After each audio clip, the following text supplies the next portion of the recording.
네, 여러분 안녕하십니까. 김민성 전문가입니다. 오늘은 여러분들 코스닥이 약간은 쉬고 있기 때문에 여기에 대해서 조금 고민이 있으신 분들이 계실까봐 오늘은 영상을 한번 찍어서 말씀을 드려보도록 하겠습니다. 오늘 보시게 되면 여러분들이 요 수급에 대한 의미를 기관들은 계속 사는데 지수는 왜 빠지지? 요렇게 생각을 하실 수가 있어서 요거부터 풀어드리면서 다음 주에 우리가 어떻게 봐야 될지, 특히나 제가 계속해서 강조를 드렸던 바이오 사이클에 대해서 어떻게 봐야 될지 요런 부분이 아마 제일 궁금하실 겁니다. 그렇기 때문에 좀 시원하게 풀어서 말씀을 드리도록 할 테니까 영상 끝까지 잘 보시길 바라도록 하겠고요. 그리고 주머니 유튜브로 보고 계신 분들은 구독이랑 좋아요 한 번씩만 부탁드리도록 하겠습니다. 자, 보시게 되면 시장은 전혀 걱정할 필요가 없는 게 고객 예탁금이 100조가 넘었죠. 이거는 제가 항상 강조를 드리고 있는 게 사상 최대치라고 제가 계속 강조를 드리고 있습니다. 그렇기 때문에 이 유동성에 대한 변동성만 우리가 잘 확인을 한다라고 하면은 어차피 돈이 쏠리는 쪽으로는 계속해서 강세 시장이 이어질 수밖에 없다라고 보시면 되겠고요. 그리고 지금 수급을 보시게 되면은 개인들은 여전히 거래소에만 호스피죠. 거래소에만 매수세가 들어오고 있네 라고 생각하실 수가 있는데, 이게 사실은 금융투자랑 거의 수치가 방향성이 같이 가고 있거든요. 그러니까 요것만 본다라고 하면 우리는 이 수급에 대한 착시 현상을 이해를 하셔야 됩니다. 개인들이 계속해서 ETF에 대한 매수를 진행을 하고 있다 보니까 이 ETF는 어디 있어요? 거래소에 있습니다. 코스닥에 있는 게 아니라 거래소에 있기 때문에 이 개인들은 계속해서 ETF를 사고 있고, 여기에 맞춰서 증서를 판매가 되면은 기관들은 여기에 맞춰서 돈을 집어넣어야 되기 때문에 여기에 대한 사이클, 금융투자는 계속해서 코스닥에 매수가 들어오고 있는 상황이다. 이렇게 이해를 하시면 되겠습니다. 어렵지 않으시죠? 그러니까 개인들은 ETF를 사고 있는데, 특히나 여기에 코스닥 150 여기에 대한 ETF를 계속해서 사고 있는 상황이고요. 그리고 여기에 맞춰서 기관들은 개인들이 ETF를 사니까 여기에 맞춰서 포트폴리오를 코스닥으로 매수가 들어갈 수밖에 없는 상황이다 라고 보시면 되겠습니다. 근데 오늘은 약간 노이즈가 시가총액 상위 종목에서 만들어졌습니다. HLB 같은 경우에는 리보세나립에 대한 클래스 2로 분류가 되면서 단기적인 세론이 만들어졌고, ABL바이오는 사노피에 대한 임상이 약간 딜레이가 됐다는 소식이 만들어지면서 조정을 받았는데, 근데 중요한 건 여러분들 HLB랑 ABL바이오는 기업에 대한 펀더멘탈의 변경이 된 거는 단 하나도 없다라는 거죠.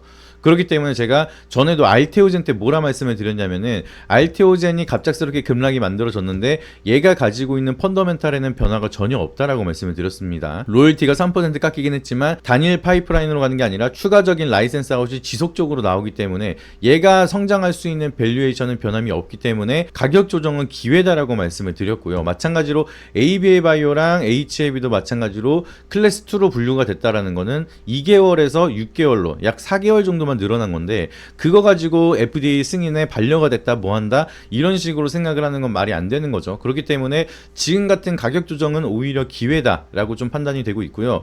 오늘 같은 날 저는 에코프로비엠이라든지 에코프로 이런 종목들은 일부 세론이 만들어질 거라고 예측은 하고 있었습니다. 이제 너무 과열 구간까지 올라왔기 때문에 요거는 한번 쉴 때가 됐고요. 그러면은 2차 전지가 그동안 쭉 끌고 왔던 자금들이 아마 다음 주에는 제가 바이오로 갈 거다라고 판단이 되면서 어제 매경 방송에서도 제가 바이오를 말씀을 드렸죠. 근데 오늘은 2차 전지랑 바이오가 같이 세론이 만들어지고, 바이오는 쉴 자리는 아니었는데 아무래도 시가총액 상위 종목에 대한 노이즈가 만들어지면서 일부 세론이 같이 만들어졌다고 보시면 되겠습니다. 근데 원래 코스닥 종목은 갑작스럽게 급락이 나타나면은 그게 저가 매수에 대한 기회가 만들어지는 경우가 많기 때문에 너무 신경 쓰지 않으셔도 된다라고 좀 보시면 좋을 것 같고요. 그리고 제가 미리 말씀을 드렸던 반도체 소부장도 우리는 계속해서 봐야 된다라고 말씀을 드렸는데, 추천을 드렸던 리노공업이라든지 YC라든지 이런 종목들은 계속해서 강세 흐름을 보여주고 있습니다. 이오테크닉스도 52주 신고가를 가고 있는 상황이기 때문에 다음 주에는 우리가 여기서 힌트를 얻는 게,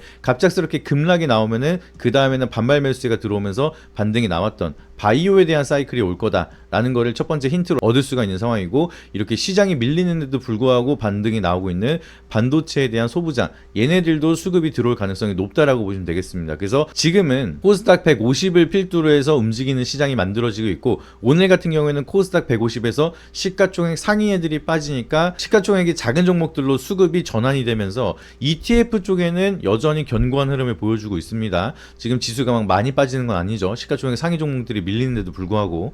그러니까 수급에 대한 순환 사이클이 계속 만들어지고 있기 때문에 한 템포 쉬어가는 흐름이 만들어지는 거고, 그리고 다음 주에는 바이오랑 반도체 이쪽으로 수급이 들어오면서 추가적인 상방이 더 크게 이어질 수 있는 구간을 만들어내고 있다라고 해석을 하는 게 저는 맞다라고 판단이 되고 있습니다. 그렇기 때문에 너무 여러분들이 지금 시장 흐름을 걱정할 구간은 아니라고 좀 보고 있기 때문에 단기적인 세론에 너무 휘둘릴 필요는 없다라는 것을 미리 말씀드려보고 싶고요.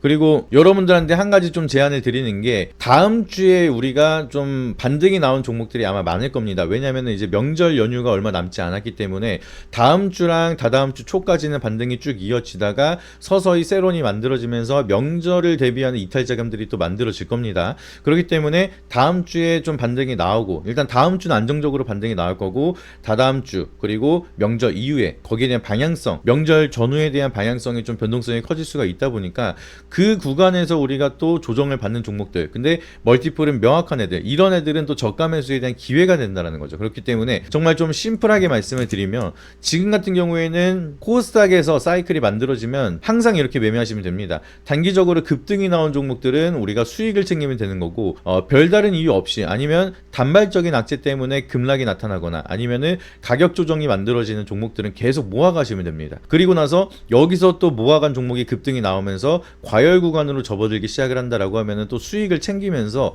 이 현금으로 또 가격 조정이 만들어지는, 이제 반도체랑 바이오가 또 강하게 시장을 끌고 올라가기 시작을 하면은 로봇이랑 2차전지가 또 조정을 받겠죠. 그러면 그런 애들이 계속해서 좋은 가격이 만들어진다라고 하면은 또 모아가는 전략을 만들어내면 되고요. 그런 식으로 해서 계속해서 우리가 계좌를 불려 나가는 방식으로 트레이딩을 계속 무한적으로 반복을 하시면 됩니다. 어렵지 않아요. 어렵지 않기 때문에 이 섹터에 대한 순환 사이클을 여러분들이 적절하게 활용만 한다라고 하면은 지금은 돈을 많이 벌 수 있는 시간이라고 저는 생각을 하고 있습니다. 그래서 코스닥에 대한 매매만 제가 오랜 기간 동안 했다라고 항상 말씀을 드렸는데, 항상 제가 돈을 버는, 그리고 수익을 결과를 보여드리는 거는 이 순환매에 대한 사이클을 잡아드리면서 여기에 대한 포트폴리오를 구성하고 여러 가지 결과를 보여드리고 있습니다. 지금 방송에서도 제가 많이 언급은 안 하고 있는데, 중간중간 이제 바이오랑 2차전지 이런 애들이 수급을 가져가다 보니까 조용한 종목들, 에이스테크 같은 종목도 여기 바닥에서 매수하라고 말씀을 드렸고, 칩스앤 미디어도 제가 말씀을 드렸고요. 그리고 YG 엔터테인먼트 같은 이런 엔터테인먼트 관련주들도 주목할 필요가 있다라고 제가 말씀을 드리고 쭉 올라가는 모습, 그리고 한국항공우주도 제가 말씀드리고 52주 신고가까지 올라가는 모습, 이런 식으로 여러분들이 막 조정을 받고 있다라고 해서 겁먹을 필요가 없이 이렇게 조용한 종목들을 매수한다라고 하면 오히려 기대 수익률을 더 많이 가져갈 수 있는 종목들이 많다라는 거죠. 근데 여전히 코스닥이 1100포인트를 넘어서는 구간까지 만들어졌지만, 이런 구간이 만들어졌지만 아직까지 시장에서 끌어올리지 않은 종목들은 굉장히 많다라는 거죠. 그렇기 때문에 이 구간을 우리가 적절하게 활용을 한다라고 하면은 오히려 매수의 기회로 이어질 수 있는 종목들이 훨씬 더 많다라는 거고, 그리고 특히나 이번 주에는 막 그렇게 크게 사이클이 오지 않았던 바이오에 대한 사이클이 한 번 더 갈 수 있을 거다라고 좀 바라보고 있습니다. 그렇기 때문에 결과적으로는 코스닥을 끌어올리기 위해서는 이번 주는 2차전지가 끌어올리면서 많은 상승을 보여줬지만, 결과적으로 큰 그림을 그렸을 때는 바이오가 안 가면서 코스닥이 올라가기에는 굉장히 어렵다. 그렇기 때문에 이런 구간에서 우리가 적극적으로 매수에 대한 기회로 바라보면서 멀티플이 명확한 애들은 계속해서 모아가는 전략이 필요하다라고 보시면 될 것 같습니다. 그래서 지금 VIP 보시게 되면은 펩트론 같은 경우는 제가 바닥에서 말씀드리고 계속 수익 끌고 가고 있는 상황이고요.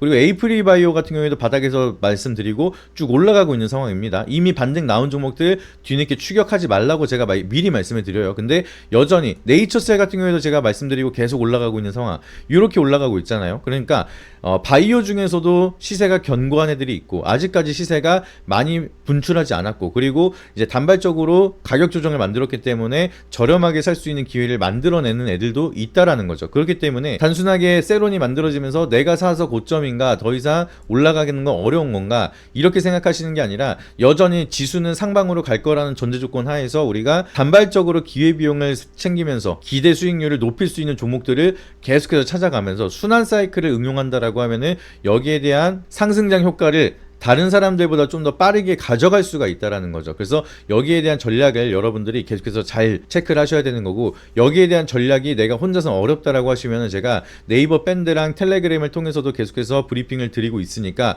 혼자서 어렵게 하지 마시고 오셔가지고 함께 좋은 결과 만들어 가시길 바라도록 하겠습니다. 그래서 영상 하단에 보시게 되면은 더보기란이라든지 주머니 어플 같은 경우에는 영상 밑에다가 링크를 바로 달아두도록 하겠습니다. 그래서 네이버 밴드랑 텔레그램 아직 입장 안 하신 분들은 입장하셔서 다음 주에 우리가 빠르게 매매를 할 수 있는 바이오 종목이라든지 반도체 소부장 종목 캐치가 될 때마다 바로 업로드를 드리도록 할 테니까 종목도 받아보시고 좋은 결과 함께 만들어 가시길 바라도록 하겠습니다. 마지막으로 오늘 시장에 대한 하락을 여러분들은 이제 뭐 큰 하락이 나온 것도 아니긴 하지만 이런 구간을 기회로 삼는 방법까지 제대로 알려드리도록 할 테니까 마지막으로 구독이랑 좋아요 한 번씩만 부탁드리고, 텔레그램과 밴드 꼭 입장하신 다음에 진짜 중요한 시기, 그리고 코스닥에 대한 순환매 사이클 시기 같이 활용해서 좋은 결과 함께 만들어 가시길 바라도록 하겠습니다. 이상입니다.